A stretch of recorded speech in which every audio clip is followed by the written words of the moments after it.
Assalamualaikum warahmatullahi wabarakatuh. Salam dan bahagia. Oke, perkenalkan saya Sutekno, CGP Angkatan 9 dari SD Negeri Trimulyo 02 Kayen, Kabupaten Pati, Provinsi Jawa Tengah. Pada kesempatan ini kita akan melaksanakan kegiatan supervisi akademik, di mana tujuan daripada supervisi akademik ini adalah untuk meningkatkan pengembangan potensi daripada seorang guru dalam meningkatkan kualitas pendidikan. Kegiatan supervisi ini dilakukan melalui 3 tahap. Tahap yang pertama adalah pra-observasi, tahap yang kedua kegiatan observasi atau supervisi, tahap yang ketiga adalah pasca observasi. Pada pra-observasi ini saya tidak sendiri, saya ditemani oleh rekan guru sejawat saya, yaitu beliau Bapak Roni Nur Anas Patroni SPD dari SD Negeri Trimulyo 02 Kayen. Oke, mari kita laksanakan kegiatan pra-observasi ini dengan bersama Pak Nur Anas Patroni. Oke, assalamualaikum Pak Roni. Bagaimana kabarnya hari ini? Alhamdulillah, saya sangat senang sekali melihat Pak Roni dengan wajah yang sangat-sangat gembira sekali dan sangat gigih untuk memajukan pendidikan di SD Negeri Trimulyo 02 ini.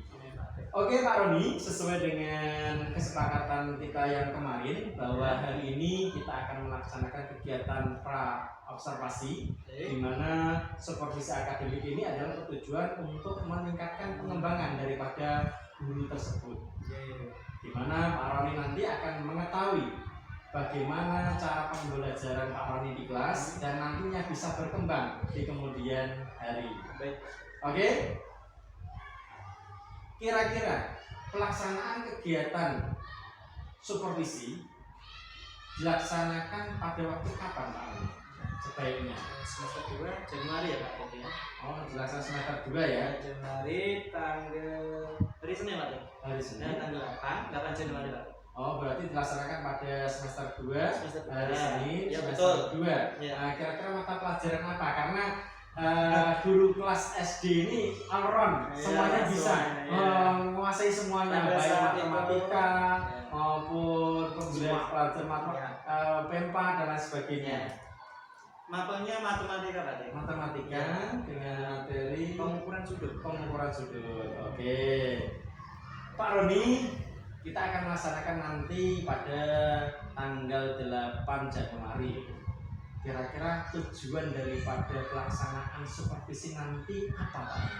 Tentunya adanya supervisi ini bisa meningkatkan keterampilan mengajar saya dalam belajar meningkatkan keterampilan belajar Pak Roni dengan menggunakan metode, kemudian metode pembelajaran yang berakar.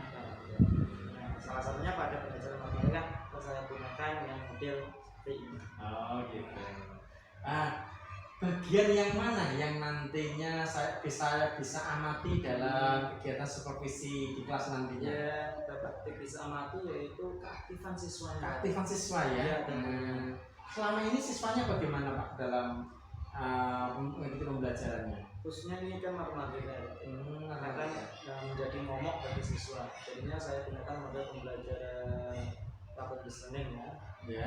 Dimana anak-anak saya kelompokkan itu menjadi beberapa kelompok, menjadi 4. Yang satu kelompok itu heterogen, ada yang di atas rata-rata kognisinya ya gitu. Mungkin Pak Roni sudah mempunyai gambaran, bayangan-bayangan nantinya bisa Pak Roni terapkan dalam kegiatan supervisi akademik di kelas nantinya. Ya. Tentunya saya menggunakan metode tutor sebaya cooperative learning. Jadi anak-anak yang pintar bisa memberikan arahan atau memberikan pelajaran, ibaratnya tutor lah, kan tutor sebaya. Mungkin ada media-media yang lain. Tentunya ada media. Oh ada Pak ya. Medianya saya tampilkan video pembelajaran. Video Sehingga pembelajaran. anak-anak bisa melihat, menyimak secara seksama apa yang disampaikan video tersebut.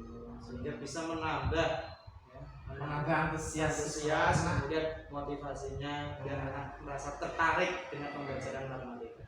Oke, sangat bagus sekali. Nah, Pak Roni, setelah melaksanakan kegiatan supervisi ini, nantinya harapan dari Pak Roni itu apa?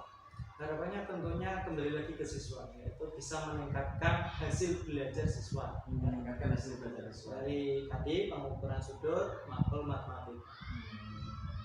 Oke, sangat bagus sekali. Harapan dari Pak Roni adalah untuk mencukupi kebutuhan daripada siswa tersebut, Ya, sehingga prestasi anak bisa meningkat dengan baik. Oke Pak Roni, Ya. demikian untuk percakapan pra observasi. Baik, Nanti nanti kita bisa ketemu di kesempatan kedua, yaitu kegiatan supervisi akademik di kelas, tepatnya pada hari Senin tanggal 8 Januari tahun 2024 pukul 7 dengan materi sudut, mapel matematika, materi pengukuran sudut. Oke, terima kasih. Oke, kita sudah melaksanakan kegiatan pra-observasi dengan beliau Pak Roni. Ya, nanti kita akan lanjutkan di sesi yang kedua, yaitu kegiatan supervisi akademik di kelas, tepatnya pada hari Senin tanggal 8 Januari tahun 2024 di kelas 5 dengan mata pelajaran matematika, materi pengukuran sudut. Terima kasih Pak Roni atas kesempatan yang sama-sama, dan nanti kita bisa bertemu di sesi yang kedua. Insya Allah. Terima kasih dan salam bahagia. Salam. Terima kasih. Assalamualaikum warahmatullahi wabarakatuh. Waalaikumsalam.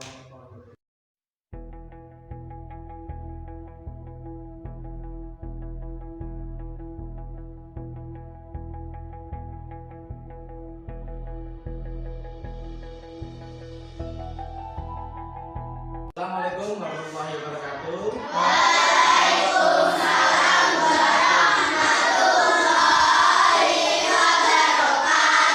Selamat pagi anak-anak, siap semua? Untuk hari ini akan ada supervisi akademik kaitannya dengan pembelajaran guru kelas 5, yaitu beliau yang berhormat Bapak Roni, yang akan saya supervisi terkait dengan mata pelajaran matematika. Warahmatullahi wabarakatuh. Waalaikumsalam warahmatullahi wabarakatuh. Bagaimana kabarnya anak-anakku? Baik, alhamdulillah ya. Sebelum kita mulai, saya periksa kehadirannya ya, terlebih dahulu ya. Masuk semua ya? Gimana? Kenapa nih? Sakit?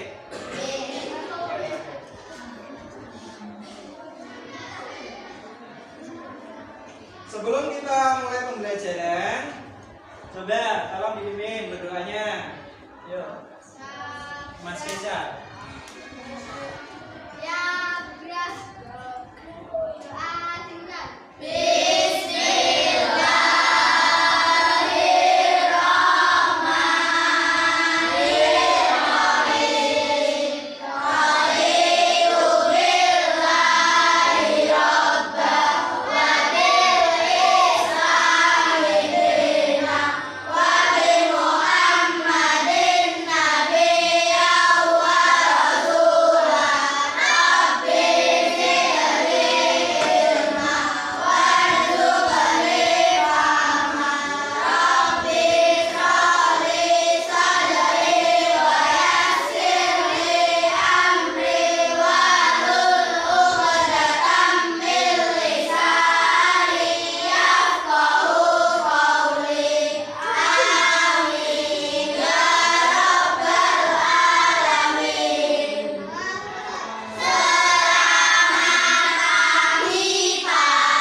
Selamat pagi semuanya.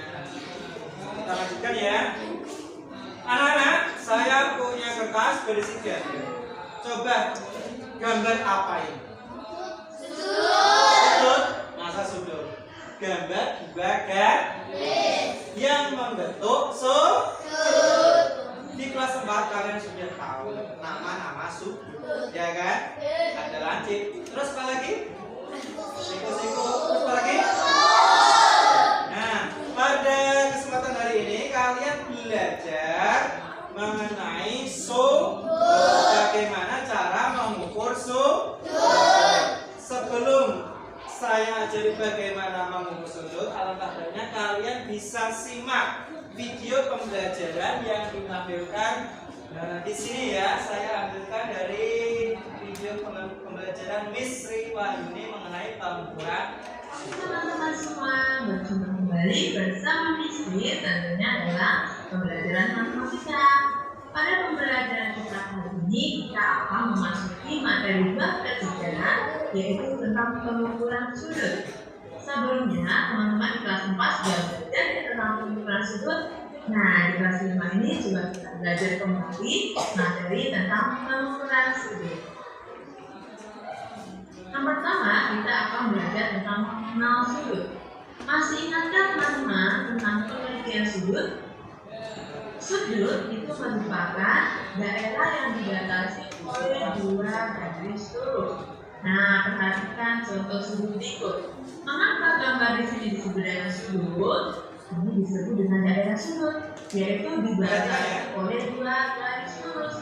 Garis pertama dan garis kedua, maka ini termasuk sudut. Contoh benda yang bentuk sudut, yaitu sudut pada bingkai lukisan. Perhatikan bingkai lukisan berikut ini. Coba perhatikan itu. Apa? Terdapat sudut pada bingkai lukisan ini? Ya, di setiap ujungnya misteri. Betul sekali. Di setiap ujung ada bingkai itu membentuk sebuah sudut. Sudut juga berkaitan dengan perputaran sebuah garis, yaitu perputaran dari garis pertama ke garis kedua. Misalkan di sini ada sebuah sudut, garis AB dibuka dengan pusat titik A ke garis AC. Oke. Misalkan di sini ada garis AB diputar dengan pusat A ke garis AC. Maka titik A, perhatikan titik A di sini, titik A itu disebut dengan titik sudut. Kemudian ada dua garis tadi, garis AB dan juga garis AC, di mana itu disebut dengan kaki sudut. Sudut itu memiliki dua kaki ya, ada kaki AB dan juga kaki AC. Nama sudut pada sudut tersebut pada sudut A. Perhatikan simbol dari sudut, atau dapat juga ditulis dengan sudut BAC atau sudut CAB, di mana sudut itu letaknya harus ada di tengah-tengah. Sekarang kita akan belajar tentang jenis-jenis sudut. Yang pertama ada sudut lurus. Sudut lurus itu sudut yang keduanya terletak pada satu garis lurus, di mana besar sudut lurus adalah 180 derajat.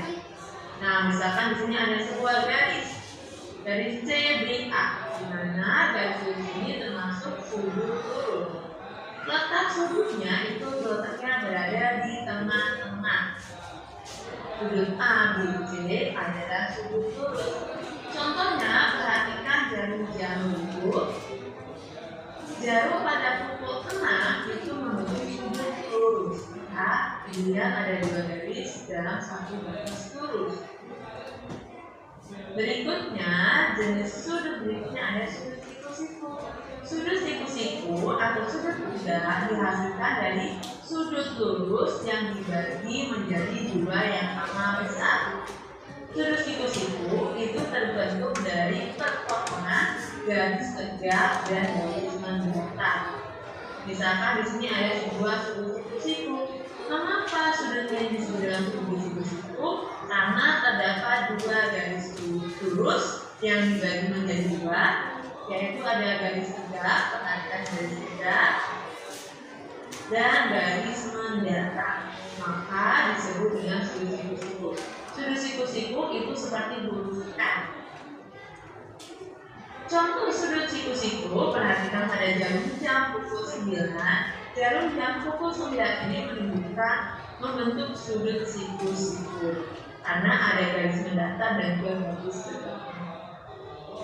Sudut berikutnya itu ada sudut lancip. Sudut lancip adalah sudut yang besarnya kurang dari sudut tegak atau sudut siku-siku.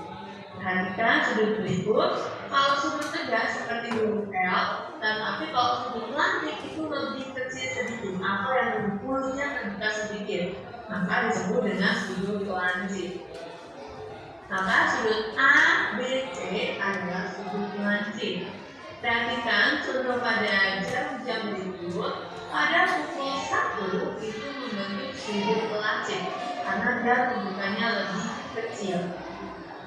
Dan ada juga yang namanya sudut tumpul.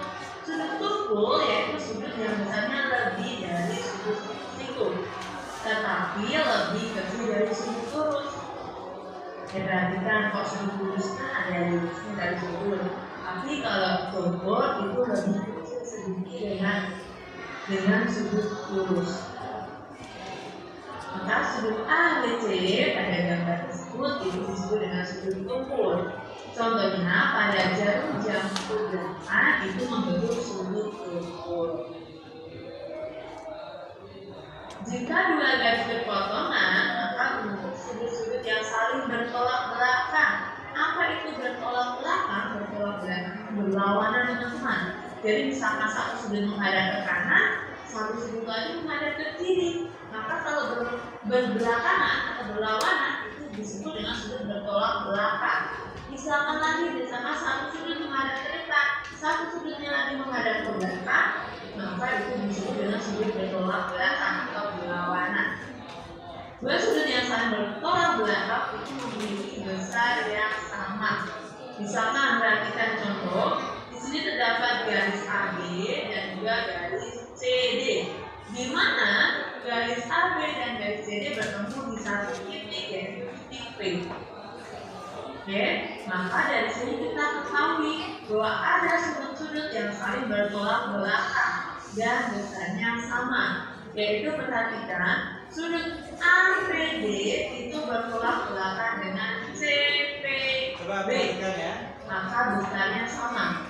Dan sudut APC dan sudut DPB itu juga bertolak belakang, maka besarnya sama. Sekarang kita akan belajar cara mengukur besar sudut. Ukuran besar sudut itu merupakan ukuran saat berjuta.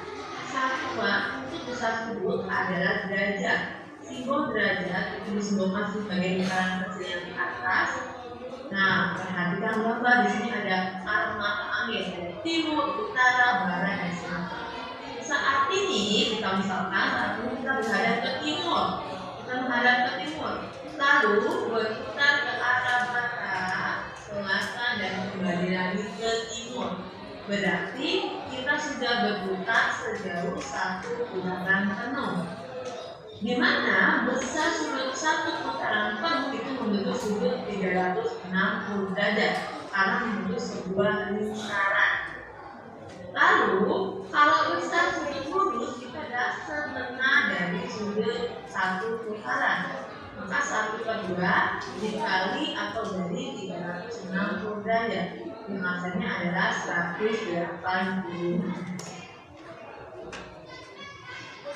Besar sudut itu dapat kita ukur menggunakan busur derajat. Oke, besok pada pembelajaran kami ini teman-teman harap membawa busur derajat ya. Kita akan belajar bersama-sama bagaimana cara mengukur sudut menggunakan busur derajat. Bagaimana caranya, Mistri? Oke, yang pertama tentu teman-teman harus siapkan busur derajatnya terlebih dahulu. Kemudian kita membuat sudut, di mana titik sudut itu bagi bintang atau letakkan di pusat busur.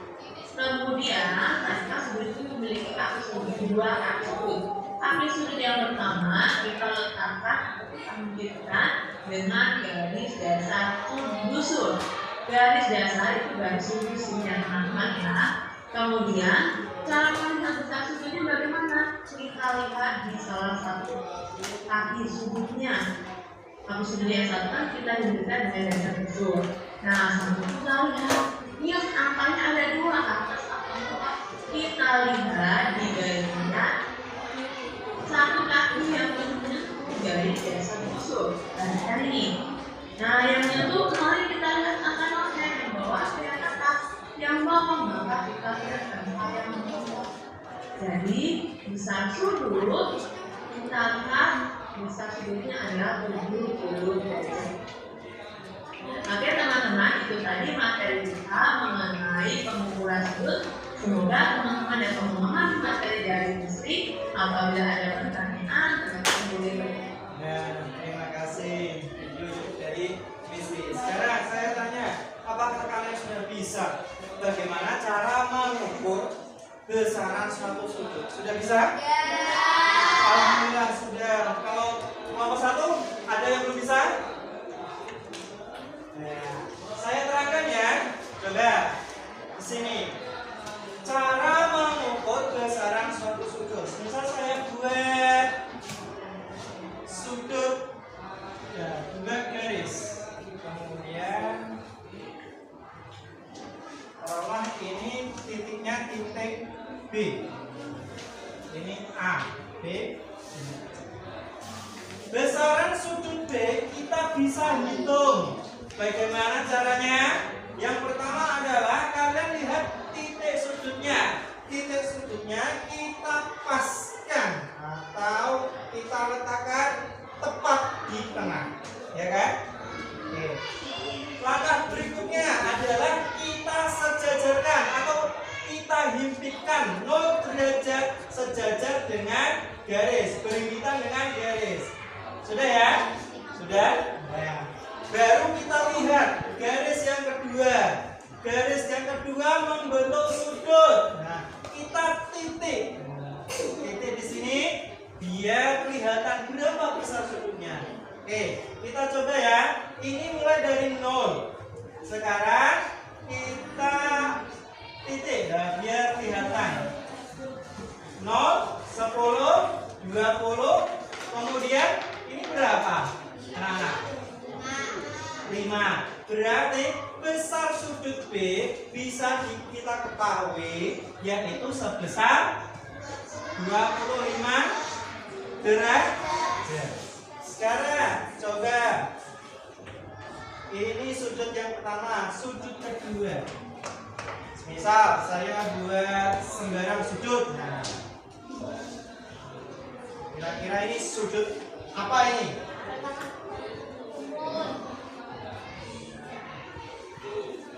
Kita kasih titik apa? G apa S? R S. Kita hitung besar sudut S ya. Ini ya berarti ya. Pertama adalah kita lihat titik sudutnya. Kita harus paskan terlebih dahulu, pas di tengah busur. Kemudian kita himpitkan 0 derajatnya garis R. Sudah pas? Berikut ya. Berikut. Sekarang kita lihat garis T. Garis T ke titik ini. Kita lihat titik ini ya. Kemudian kita hitung dari 0 derajat sampai ini berapa? 0, 10, 20, belum sampai 130. Ini berapa ini? Stripnya 5, 6, 7. Berarti 120 tambah 7 berapa?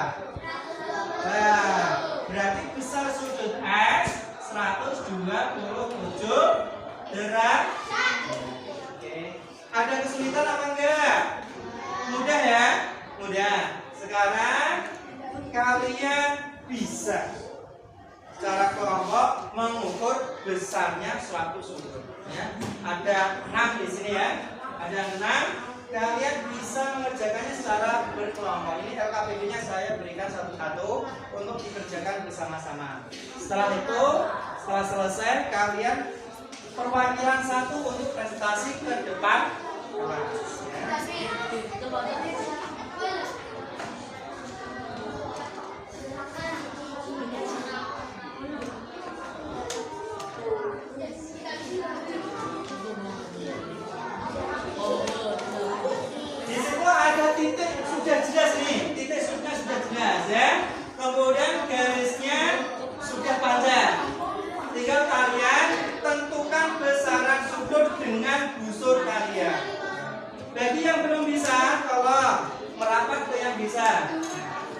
Saling berbagi ya.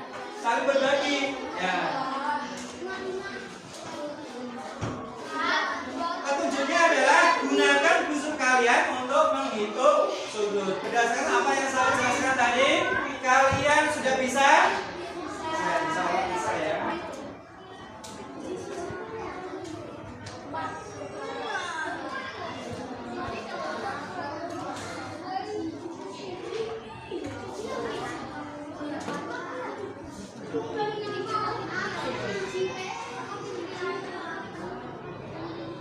Dol, topinya dol, dipakai yang bagus. Kalau nggak dipakai ya dimasukkan dalam tas. Nah, itu tansik. Oh ya.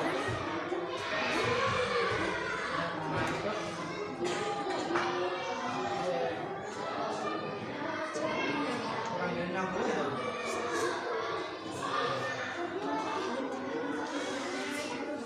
Mana ini? Coba. Ada kesulitan? Yang mana? Nah, berarti apa? Titik sudutnya kita tentukan dulu di sini, kita paskan ya. Kemudian kita himpitkan 0 derajat anak panah ini. Nah, udah, kamu tentukan berapa itu? Oh, kok 100, nolnya dari sini. Tidak sampai 60 itu berapa? Tarik lagi. Nah, di 50 tambah berapa ini? Nah, berapa? Kalau nggak bisa tarik lagi, tarik sini straight. Ini tarik sini. Straight, tarik sini ke sini garis. Tarik garis, enggak apa-apa, tarik garis. Tarik straight. Pasti kelihatan. Nah, berapa itu? Kok 100, nolnya dari sini, nolnya dari sini, nolnya dari sini. 50. Nah, gitu ya. Yang lainnya bagaimana kelompok 2 ini? Sudah bisa? Ya.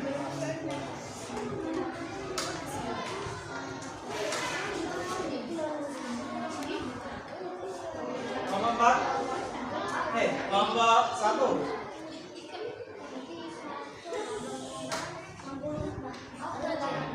Kalau enggak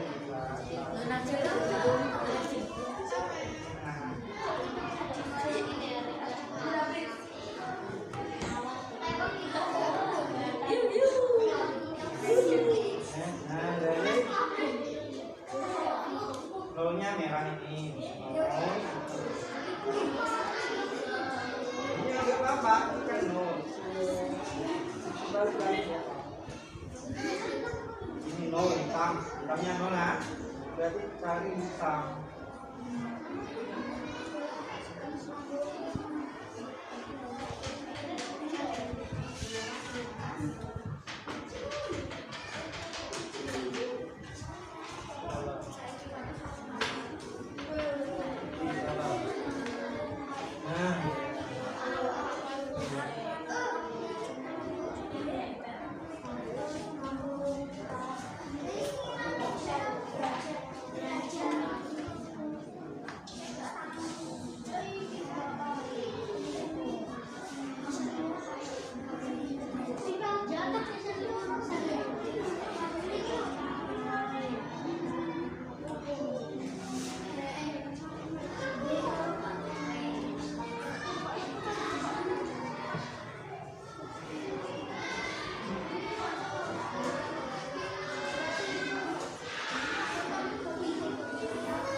Kelompok 1 sudah?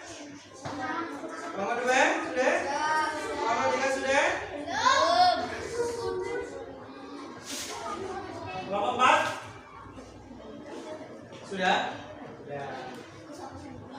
Silakan maju presentasi kelompok 1. Berikan tepuk tangan ya kelompok 1 siapa? Semuanya bisa maju? Ini dong maju dong.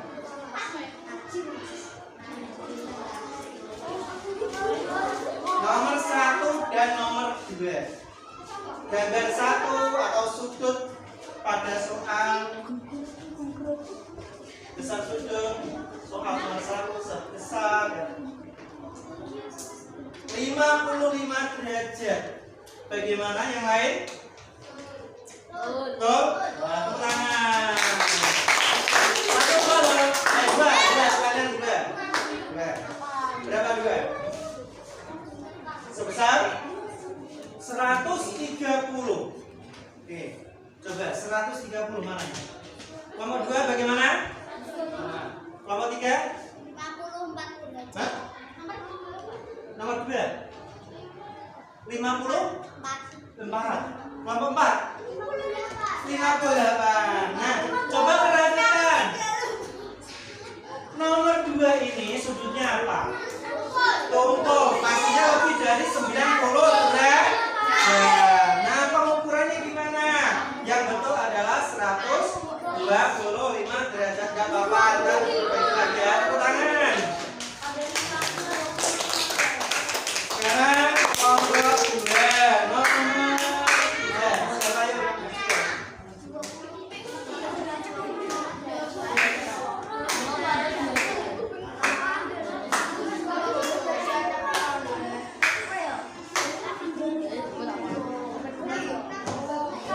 Nomor 3 saja, ayo. Fitriana, ayo. Besar sudut. Soal nomor 3. 165 derajat. Coba dari kelompok 1 tanggapannya bagaimana kelompok 1? Tanggapannya nomor 3 sebesar berapa? 165. Apakah betul? Sesuai enggak? Kelompok 3 163. Kelompok 4 wow, berarti beda-beda semua. Mari kita buktikan ya. Coba kita buktikan.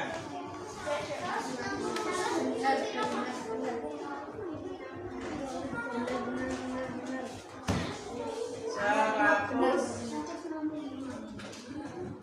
60. Tepatnya adalah 166. Coba perhatikan lagi, tubuhnya itu dilihat. Apakah betul masalah 166? Hah? Tadi berapa kalau 3? Ya, hampir sedikit bedanya selisihnya. 160 berapa itu? Lebihnya berapa? Oh, 170. Nah, tepatnya adalah 160. Berikan tepuk tangan. Kelompok 3, silakan maju perwakilan.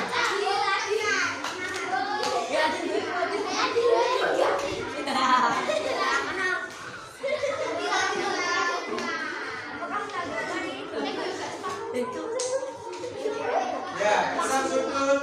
Soal nomor 4 berapa, Din? 26 derajat. Tanggapannya kelompok 1 berapa? 29. Oke, kelompok 3. Baik, kelompok 2. 30. Kelompok 4.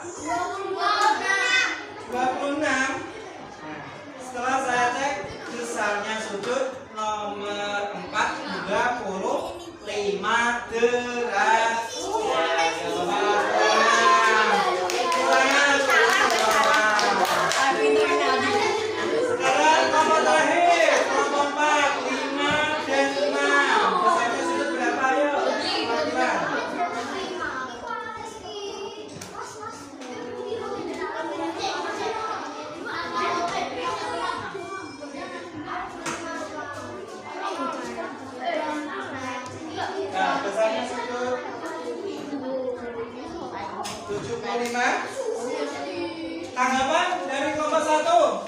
Dasarnya sudut soal nomor 5 berapa? 69.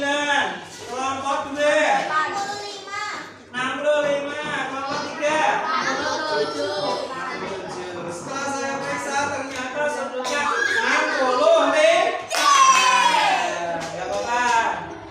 Selanjutnya nomornya. Berhubung ini sudutnya lurus, berarti sudutnya berapa? 200.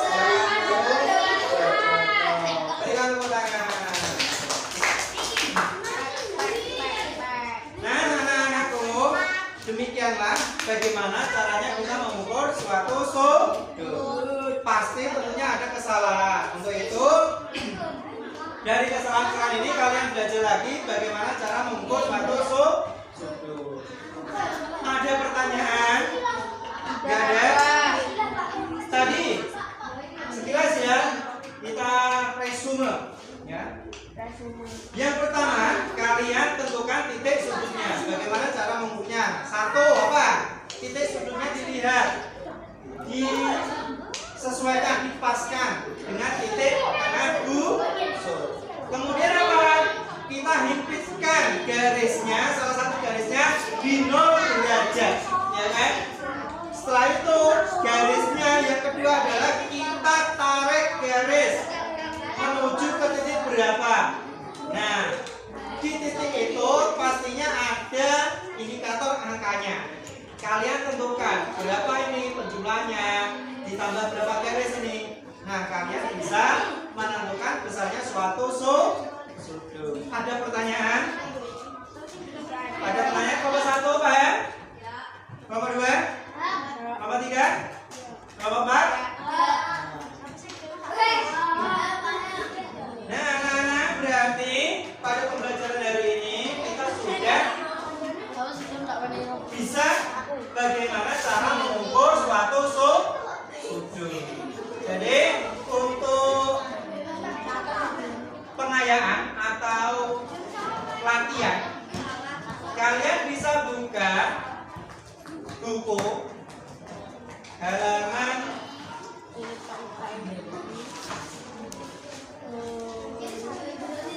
halaman 23 ya. Kalian bisa baca-baca kalau kalian belum. Kalau tidak ada pertanyaan, saya akhiri pembelajaran hari ini. Ada pertanyaan apa enggak? Oke, bisa dilanjutkan di rumah ya. Kalau belum paham, bisa dibuka bukunya. Kemudian pakai HP boleh, ya, searching boleh. YouTube juga boleh ya. Intinya tetap semangat untuk belajar. Saya akhiri untuk pertemuan kali ini. Wassalamualaikum warahmatullahi wabarakatuh.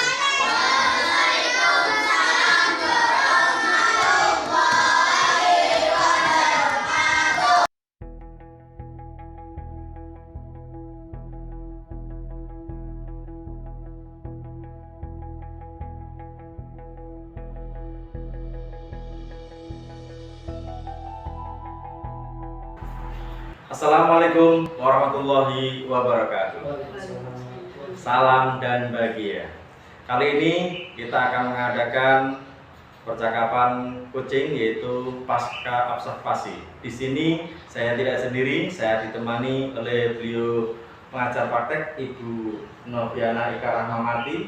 Yang kedua adalah teman rekan sejawat saya yaitu Bapak Nur Anas Patroni, guru kelas 5 yang kemarin kita sudah melaksanakan kegiatan observasi di kelas. Tujuan dari pasca observasi ini adalah CGP bisa melakukan percakapan coaching supervisi akademik dengan rekan sejawat. Oke, mari kita awali di percakapan kali ini dengan beliau Bapak Nur Anas Patroni, guru kelas 5.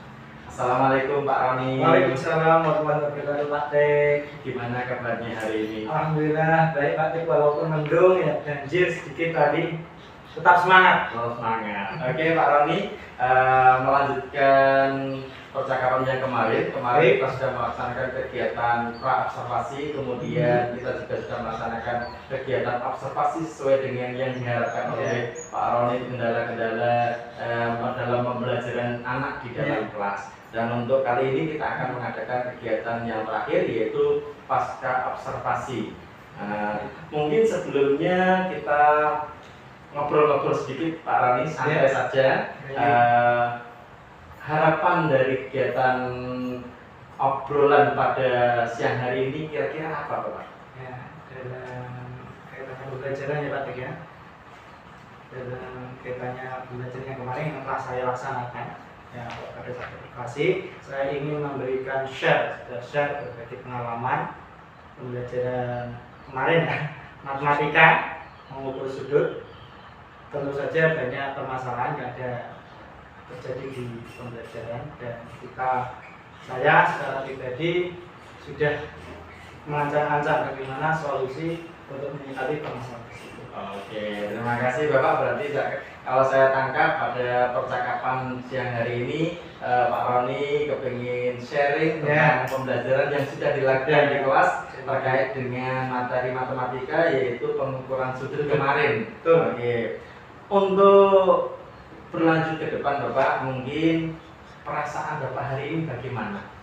Ya, lebih nyaman, juga karena ada dapat ilmu dari praktek sendiri. Lebih nyaman, enjoy ya, santai ya. Yang penting kita lebih semangat untuk melanjutkan pendidikan. Oke Pak Roni, kemarin sudah kita laksanakan kegiatan observasi di kelas, mulai pada bulan Januari kemarin ya, yaitu tentang pembelajaran matematika, yaitu materi pengukuran sudut. Pak Roni sudah melaksanakan pembelajaran dengan baik menggunakan media video, dan sesuai dengan catatan yang kemarin diajukan oleh Pak Roni, bahwa Pak Roni ingin membagikan antusias anak supaya lebih semangat dalam mengikuti pelajaran matematika. Dan kemarin kita sudah ada catatan sedikit terkait dengan kegiatan observasi itu.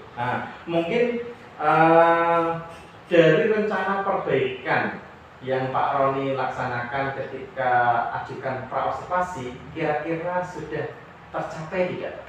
Untuk tujuan pembelajarannya Pak, tujuan pembelajarannya alhamdulillah dari hasil evaluasi asesmen itu ada 3 anak dari 27 anak itu setelah saya evaluasi hampir semuanya sudah, sebagian besar sudah bisa sampai KKM. Jadinya hanya 3 anak yang belum mencapai KKM, sehingga secara saya ambil kesimpulan bahwa pembelajarannya sudah saya anggap baik. Kemarin kelihatannya saya lihat itu kan Pak Roni sudah menggunakan media video ya. Betul. Dalam pembelajaran media video itu kan ada keunggulan juga ada kekurangan. Mungkin keunggulannya dalam penerapan media video yang Pak Roni terapkan itu apa, kemudian kekurangannya yang perlu diperbaiki di mana? Tentu saja ada kelebihan dan kekurangan. Untuk videonya itu kelebihannya sebagai atraktif ya. Menarik minat siswa untuk belajar. Dan tentu saja ada kekurangannya. Kekurangannya itu saya antisipasi dengan demonstrasi, karena video saja tidak cukup Pak, karena harus ada demonstrasi dari guru, sehingga murid-murid bisa menyimak. Di video juga ada demonstrasi dari guru juga ada. Saya memperagakan bagaimana mengukur sudut dengan tepat. Gitu lah. Berarti tetap media video itu kurang maksimal Pak ya. Berarti perlu yang namanya pengembangan. Tentu saja ada di sisi lain juga ada model pembelajarannya kayak gitu. Jadi anak-anak saya berikan problem atau masalah sehingga anak bisa memecahkan masalah sendiri terus problem. Oh, sangat bagus sekali Pak. Dalam pengembangan karir Bapak kaitannya dengan pembelajaran untuk anak, kira-kira langkah strategi apa yang Bapak lakukan? Ya, tentu saja sebagai guru itu kan ingin meningkatkan profesionalismenya dalam pembelajaran. Di antaranya yaitu dari kelompok guru ada KKD, yaitu strategi suku juga. itu secara rutin ya. Secara rutin kita membicarakan isu-isu mengenai pembelajaran isu pendidikan. Di samping juga saya secara pribadi ya ingin menambah wawasan informasi dengan searching di referensi YouTube, di TikTok maupun Instagram juga ada, sehingga meningkatkan skill atau kemampuan bagi seorang guru. Sangat luar biasa sekali Bapak. Bapak semangat untuk mengembangkan profesionalismenya Bapak dengan mengikuti kegiatan seperti searching di Google, YouTube, dan juga kegiatan KKG, webinar dan lain sebagainya. Sangat bagus sekali Bapak. Oke, sejauh ini Bapak dalam meningkatkan profesionalismenya Bapak dalam pembelajaran meningkatkan kesejahteraan murid, kira-kira ada nggak yang menjadikan memberikan support atau dorongan motivasi Bapak dalam pengembangan tersebut?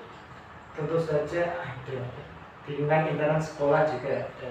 Atik sendiri sebagai CGP juga selalu memotivasi rekan-rekannya untuk mengikuti pelatihan, terutama untuk mengikuti CGP. Sangat terbantu sekali. Alhamdulillah sekarang sudah masuk ke adalah daftar ya. Semoga saja lulus Pak. Oke, mungkin yang terakhir Bapak kita refleksikan kembali kaitannya dengan pembelajaran supervisi akademik mulai dari pra observasi, kemudian observasi, kemudian pasca observasi ini bagaimana perasaan Bapak dalam pelaksanaan merefleksi jalannya kegiatan supervisi ini? Terus terang bagi saya kegiatan seperti ini sungguh bermanfaat sekali praktek ya, dimana dalam pelatihan ini saya juga terkena dampak sehingga memotivasi bagi saya sendiri secara pribadi untuk meningkatkan kemampuan saya dalam pembelajaran, kemudian ada inovasi-inovasi tertentu juga saya dapatkan. Terima kasih Bapak sudah sudah mengutarakan perasaannya kaitannya dengan kegiatan supervisi akademik ini. Semoga saja ke depannya Bapak bisa menjadikan suri teladan panuntun pamomong pendidikan yang baik untuk kedepannya anak dalam mengantarkan anak mencapai kebahagiaan sesuai dengan kodratnya masing-masing. Oke, terima kasih Bapak untuk kegiatan pasca observasi ini kita akhiri dengan bacaan hamdalah bersama-sama. Alhamdulillahirabbil alamin. Terima kasih, percakapan pasca observasi sudah selesai dan kita akhiri dengan bacaan hamdalah bersama-sama. Alhamdulillahirabbil alamin. Wassalamualaikum warahmatullahi wabarakatuh.